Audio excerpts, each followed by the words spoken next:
c'est avec une attention appuyée que j'ai suivi évidemment ce qui se passait en France, vous l'imaginez.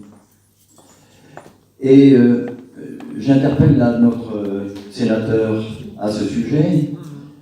Faut-il que les gens sortent dans la rue avec autant d'intensité, parfois même autant de violence, même si ce n'est pas la violence qui provient d'eux-mêmes, pour que l'exécutif puisse entendre? Il y a là une surdité, oui, certes, mais il y a là une surdité totalement insupportable, qui n'est pas digne de la démocratie. Alors, je voudrais tout de même, et ça répondra peut-être à la question que monsieur tout à l'heure posait, il attendait quelques réponses du sénateur, qu'est-ce qu'il faudrait faire? Je pense que nous sommes effectivement, et là je ne prends pas un discours idéologique, ni droite ni gauche, peu importe. Nous sommes dans une crise de la démocratie. Il faut prendre une distance et pour se rendre compte que nous vivons une crise de la démocratie. Mais il y a un usage heureux des crises. Parce que cette crise de la démocratie nous interpelle. Quelle est-elle? Monsieur le sénateur, nous vivons dans un pays où la démocratie n'est pas assez représentative. Ça a été dit. L'ensemble de la société française n'est pas représenté à l'Assemblée nationale dans sa diversité. Et ça, c'est un problème majeur. Ah ben, il faut trouver la solution pour le régler.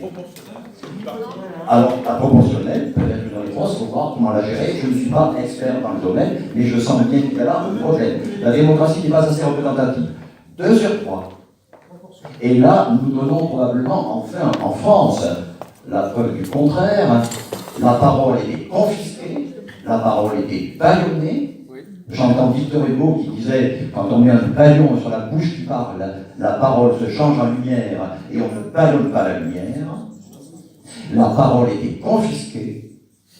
Or, les gens ont besoin de reprendre la parole. Notez bien que lorsque la parole circule, je parle de circulation de la parole, les mœurs sont apaisées. Or, la parole est confisquée par un exécutif d'une certaine façon assez arbitraire. Désolé.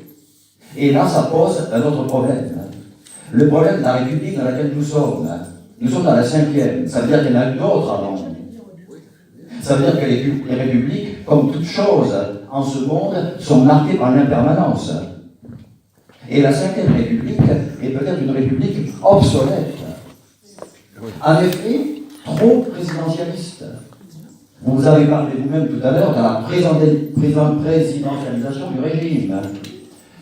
On voit bien que là, il y a une verticalité qui ne correspond plus à l'air du temps.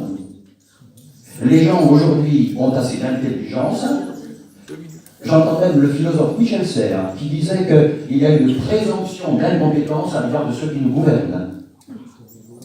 Je suis désolé d'être un peu dur, mais il y a des gens anonymes qui ont aussi autant de compétences.